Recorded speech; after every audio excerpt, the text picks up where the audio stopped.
ಅನಧಿಕೃತ ರೈತರು ಬಳಸೋದಕ್ಕೆ ಈ ಅನಧಿಕೃತ ಕಲೆಕ್ಷನ್ಗಳನ್ನು KP ಇಲಾಖೆ ಅಧಿಕಾರಿಗಳು ಕಟ್ ಮಾಡೋದನ್ನ ಲೈನ್ ಕಟ್ ಮಾಡೋದ್ರ ಬಗ್ಗೆ ಪತ್ರಿಕಾ ವರದಿ ಮಾಡಿದ್ದೆ.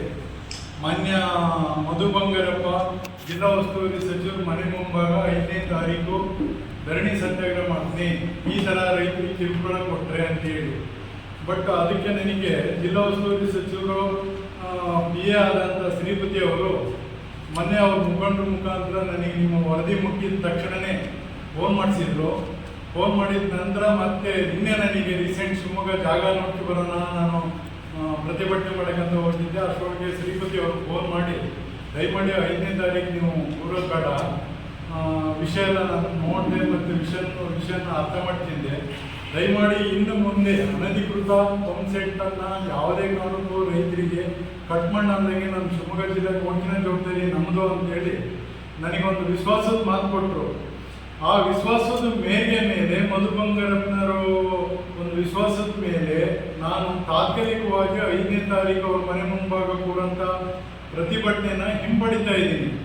ಇನ್ನು ಮುಂದೆ ನಮ್ಮ ರೈತರಿಗೆ ಯಾವುದೇ ಕಾರಣಕ್ಕೂ ಅಧಿಕಾರಿಗಳು ಈ ಥರ ಹಿಂಸೆ ಕೊಟ್ಟರೆ ನಾನು ಮಧು ಬಂಗಾರಪ್ಪ ಮತ್ತು ಗೋಪಾಲಕೃಷ್ಣ ಇವ್ರ ಮನೆ ಮುಂಭಾಗ ಧರಣಿ ಸತ್ಯಾಗ್ರಹ ಮಾಡ್ತೀನಿ. ಇನ್ಮೇಲೆ AC ಆಫೀಸ್ ಇನ್ಮೇಲೆ ಕ್ಲೋಸ್ ನಂದು. ಯಾಕೆ ಗೊತ್ತಾ, ಪಾಪ ಅಧಿಕಾರಿಗಳು ತಪ್ಪು ಮಾಡಿದಾಗ ಅಧಿಕಾರಿ ಬಡ್ಡಿ ಹೋಗೋದು, ಅವ್ರೇನು ಮಾಡ್ತಾರೆ ಪಾಪ ಸಾರ್ ಅಂತ ಶರಣಕಥ ಆದಂಗೆ ಮಾತಾಡ್ತಾರೆ ಹೋಗ್ತಾರೆ. ಇನ್ನು AC ಆಫೀಸ್ ಬಂದು ನಮ್ಮದು ತಹಸೀಲ್ದಾರ್ ಆಫೀಸ್ ಬಂದು ಯಾವುದೇ ಅಧಿಕಾರಿ ಆಫೀಸ್ ಮುಂದಿಲ್ಲ. ಅಧಿಕಾರಿ ತಪ್ಪು ಮಾಡಿದ್ರೆ ರೈತರಿಗೆ ತೊಂದರೆ ಆದರೆ ಬೆಳಿಗ್ಗೆ 10ನೇ ಚಾಪೆ ಅವರಂತ ಗೋಪಾಲಕೃಷ್ಣ ಮನೆ ಮುಂದೆ ಮತ್ತೆ ಶ್ರೀಯುತ ಜಿಲ್ಲಾ ಉಸ್ತುವಾರಿ ಸಚಿವರು ಮನೆ ಮುಂಭಾಗನೇ ನಾನು ಹಾಸಿಗೆ ಕೂತ್ಕೊಂಡು ನಾನು ಪ್ರತಿಭಟನೆಯನ್ನು ಚಾಲೂ ಮಾಡ್ತೀನಿ. ದಯಮಾಡಿ ನನಗೆ ನನ್ನ ಶಿವಮೊಗ್ಗ ಜಿಲ್ಲೆ ಮತ್ತು ಸಾಗರ ತಾಲೂಕಿನಲ್ಲಿ ಯಾವುದೇ ಕಾರಣಕ್ಕೂ ರೈತರಿಗೆ ತೊಂದರೆ ಆಗಕ್ಕೆ ನಾನು ಕೊಡೋದೇ ಇಲ್ಲ. ದಯಮಾಡಿ ನಮ್ಮ ಸಾಗರ ತಾಲೂಕು, ಶಿವಮೊಗ್ಗ, ಹೊಸನಗರ ತಾಲೂಕಿನಿಗೆ ಅಧಿಕೃತ ಮೋಟ್ರು ಕೃಷಿ ಪಂಪ್ ಸೆಟ್ಟಿಗೆ ಎಷ್ಟಿದೆಯೋ ಅದರ ಡಬ್ಬಲ್ ಅನಧಿಕೃತ ಮೋಟ್ರ್ ಇದಾವೆ. ಬಟ್ ಏನಾಯ್ತು ಈಗ ಅಂದರೆ ಅನಧಿಕೃತ ಮೋಟ್ರನ್ನ ತಗೊಂಡು ಅವ್ರೇನೋ ಕರೆಂಟ್ ಕಲೆಕ್ಷನ್ ತಗೊಂಡು ನಾಟಕ ಇನ್ನೊಂದಕ್ಕೆ ಬಳಸ್ತಾ ಇಲ್ಲ.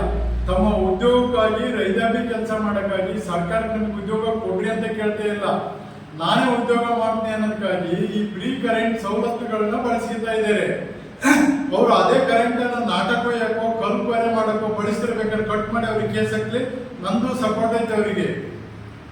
ಬೆಳೆ ನಿಂದ RR ನಂಬರ್ ಇಲ್ಲ, ನಾನು ಕಟ್ ಮಾಡ್ತೀನಿ. ಅವ್ರ ಗಂಡ ಹೇಳ್ತಿ ಅಯ್ಯೋ ನಾನು ತೋಟ ಹೋಗಿ ಸರ್ ಅಂತ ಡಬಲ್ ಅಂತ ಕೂಗುಕ್ಕೆ ಅವ್ರದೆಲ್ಲ ವಿಡಿಯೋ ಮಾಡೋದು ಅಧಿಕಾರಿಗಳು, ನಿಮ್ಮೇಲೆ ಕೇಸ್ ಹಾಕ್ತೀನಿ ಅಂತ. ಯಾವನ್ರಿ ನೀವು ಅಧಿಕಾರ ಕೊಟ್ಟಮ್ಮ? ಇಂಥವಕ್ಕೆಲ್ಲ ಜನಪ್ರತಿನಿಧಿಗಳು ಯಾಕೋ ನೀವು ಈ ತರ ಮಾಡ್ತೀರಿ ಅಂತ ಹೇಳಕ್ ದಮ್ಮಿಲ್ಲ ಇವರಿಗೆ. ಬರೇ ಚುನಾವಣೆ, ಇನ್ನೇನು ಸ್ವಲ್ಪ ಜಿಲ್ಲಾ ಪರಿಷತ್ ಚುನಾವಣೆ, ತಾಲೂಕು ಚುನಾವಣೆ ಬಂತು, ಜನರತ್ರ ಹೋಗೋದು ಸುಳ್ಳೆಲ್ಲ ಡೊಂಕಿ ಹೊಡೆಯೋದು, ಓಟಾಕ್ಸಿ ಹೋಗೋದಲ್ಲ. ಪ್ರತಿ ದಿನ ನಮ್ಮ ರೈತರಿಗೆ ಏನಾದ್ರು ತೊಂದರೆ ಆಗತ್ತಾ ಅದನ್ನ ವಾಚ್ ಮಾಡಬೇಕು. ನಿನ್ನೆ ನಾನು ಮಧು ಬಂಗಾರಪ್ಪನ PA ಹತ್ರ ಅದ್ನ ಹೇಳಿನಿ, ನಿಮ್ಮ ಲೀಡರ್ ಆದವರು ಬರೀ ಲೀಡರ್ ಇದ್ದಾರೆ, ಮಧು ಬಂಗಾರಪ್ಪ ಬಂದೈತೆ ಅಲ್ಲಿ ಇದ್ದಿದ್ರು ನಾವು ಮಾಹಿತಿ ಕೊಟ್ಟು ಹೋಗಿವಲ್ಲ. ಲೀಡ್ರು ಪ್ರತಿ ಏರಿಯಾಕ್ಕೆ ಹೋಗಿ ನಾನು ಮಧು ಬಂಗಾರಪ್ಪನ ಪರವಾಗಿ ಜನಸೇವೆ ಮಾಡ್ತಾ ಇದ್ದೀನಿ, ನನ್ನ ಫೋನ್ ನಂಬರ್ ತಗೊಳ್ರಿ, ನಿಮ್ಗೆ ಎಷ್ಟಾಗುತ್ತೆ ಅಧಿಕಾರಿಯಿಂದ ಪ್ರಭಾವಿಗಳಿಂದ ತೊಂದರೆ ಆದರೆ ನನಗೆ ಫೋನ್ ಮಾಡ್ರಿ ಅಂತ ಹೇಳ್ಬೇಕು. ಬರೀ ಕಲ್ಲು ಹೊಡೆಯರಿಗೆ, ಮಣ್ಣು ಹೊಡೆಯರಿಗೆ, ಮಳಲು ಹೊಡೆಯರಿಗೆ ಫೋನ್ ಮಾಡೋದು, ನಾಟಕ ಹೊಡೆಯರಿಗೆ ಫೋನ್ ಮಾಡೋದು, ಇವೆಲ್ಲ ಫೋನ್ ಮಾಡೋದು ಇವೆಲ್ಲ ಒಬ್ಬ ಸಾಮಾನ್ಯ ವ್ಯಕ್ತಿ ಮಾಡ್ತಾನೆ. ಇದು ರೌಡಿಜಮ್ ಪ್ರವೃತ್ತಿ ಆಗ್ಬಿಟ್ಟು ಇಂಥವಕ್ಕೆಲ್ಲ ಫೋನ್ ಮಾಡೋದು. ನಿಜವಾಗ್ಲೂ ಜನಸಾಮಾನ್ಯರ ಕಷ್ಟ ನೋವುಗಳಿಗೆ ನಾವು ಫೋನ್ ಮಾಡಬೇಕು. ಸಣ್ಣ ಜನರಿಗೆ ಮೊಬೈಲ್ಗೆ ಯಾವುದೇ ಶಾಸಕರದ್ದು ಯಾವುದೇ ಮಂತ್ರಿದು ಫೋನ್ ಇರೋದಿಲ್ಲ, PAಗಳ ಫೋನ್ ಇರೋದಿಲ್ಲ. ದಯಮಾಡಿ ಸ್ಥಳೀಯ ಲೀಡರ್ದೇ ಫೋನ್ ಇರ್ತವೆ, ಸ್ಥಳೀಯ ಲೀಡರ್ ಕೊಡ್ಬೇಕಲ್ಲ. ಬರೀ ಪಕ್ಷದವರಿಗೆ ಒಬ್ಬರಿಗೆ ಕೊಟ್ಕೊಂಡು ಇನ್ನು ಪಕ್ಷ ಬಿಟ್ಟು ಹೊರಗಿರೋರಿಗೆ ಕೊಡದೇ ಇದ್ರೆ ದಯಮಾಡಿ ನಾನೊಂದು ಸರ್ಕಾರಕ್ಕೆ ಒಂದು ಎಚ್ಚರಿಕೆ ಕೊಡ್ತಾ ಇದ್ದೀನಿ. ಮಧು ಬಂಗಾರಪ್ಪನವರು, ಗೋಪಾಲಕೃಷ್ಣ ಅವರು ಸರ್ಕಾರದ ಗಮನ ಸೆಳೀಲಿ. ಹೆಂಗೆ ಸೆಳೀಲಿ ಅಂದರೆ RR ನಂಬರ್ ಇರೋವು 50% ಇದ್ದವು, RR ನಂಬರ್ ಇಲ್ಲದವು ಅನಧಿಕೃತ ಒಂದು 50%ಗಿಂತ ಜಾಸ್ತಿ ಇದಾವೆ. ಈಗ ಅವರು ತಮ್ಮ ಉದ್ಯೋಗಕ್ಕಾಗಿ ಕೃಷಿ ಮಾಡ್ತಾ ಇದ್ದಾರೆ. ದಯಮಾಡಿ ಅನಧಿಕೃತ ಹಿರಿಯರಿಗೆ ಸರ್ಕಾರ ದೊಡ್ಡ ಭಾಷಣ ಬಿಗ್ತೈತಿ, ನಿಮಗೆ ಫಾರೆಸ್ಟ್ ಲ್ಯಾಂಡ್ 3 ಎಕರೆ ಕೊಡ್ತೀಮೋ, ಕಂದಾಯ ಭೂಮಿ 4 ಎಕರೆ ಕೊಡ್ತೀಮೋ ಅಂತ. ಪಾಪ ಇವರು ಅದನ್ನ ನಂಬಿಕೆಂದು ಈ ಮಣ್ಣಂತರ ಬಾಳೆಹಣ್ಣು ಬರ್ತೈತೆ ಅಂತ ಜೋತ್ಕೊಂಡು ಫಾರೆಸ್ಟ್ ಲ್ಯಾಂಡ್ ತೋಟ ಮಾಡ್ಕೊಂಡ್ರು, ಸಬ್ಬಿನ ಬೆಟ್ಟ ಮಾಡ್ಕೊಂಡ್ರು, ಈ ಕಂದಾಯ ಇಲಾಖೆ ತೋಟ ಮಾಡ್ಕೊಂಡು ಕೂತ್ಕೊಂತಾರೆ. ಅಲ್ಲಿ ರೆಕಾರ್ಡ್ ಇಲ್ದೇನೆ ಆರ್ ನಂಬರ್ ಹೆಂಗ್ ತಗೊಂಡು ಬರ್ತೈತಿ? ಅದು ನಿಮಗೆ ಕೊಡ್ತು ಅಂತ ಹೇಳಕ್ಕಾಗತ್ತೆ. ಹಂಗಾಮಿಯಾಗಿ ಆರ್ ನಂಬರ್ ಈಗ ತಾತ್ಕಾಲಿಕವಾಗಿ ಕೊಡೋಣ, ಬೇರೆ ಸವಲತ್ತು ಏನು ಕೊಡಕ್ಕಾಗೋದಿಲ್ಲ. ನಿಮ್ಮ ಬೆಳೆ ಬೆಳಕನ್ನೋದಕ್ಕೆ ನೀರು ಬಳಸಿದಾಗ ಮಾತ್ರ ನಾವು ಹಂಗಾಮಿ ಆರ್ ನಂಬರ್ ಅಂತ ಕೊಡ್ತು ಅಂತ ಕೊಡ್ಬೋದಿತ್ತಲ್ಲ.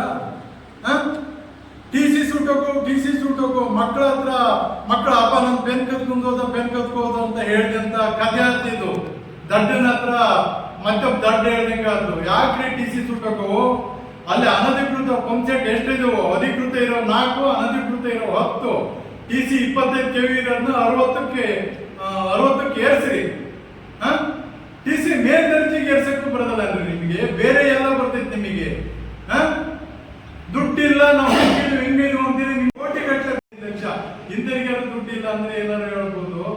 ದಯಮಾಡಿ ಅನಧಿಕೃತ ಇರೋರಿಗೆ ನಾವು ಹೆಂಗೂ ನಿಮಗೆ ಮಂಜೂರಾತಿ ಒಂದಲ್ಲ ದಿನ ಕೊಡ್ತೀವೋ ಅಂಕ ತನಕ ಹಂಗಾಗಿ ಏನಾರು ಆರ್ ನಂಬರ್ ಸವಲತ್ತು ಏನು ಕೊಡೋದಲ್ಲ, ನೀರಿಗೆ ಮಾತ್ರ ಸವಲತ್ತು ಅಂತೇಳಿ ಅವನ್ನೆಲ್ಲ ದಾಖಲಾತಿ ತಗೊಂಡು ಅವ್ರನ್ನ ಟಿ ಸಿ ಮೇಲ್ದರ್ಜೆ ಇರಿಸ್ಬೇಕು.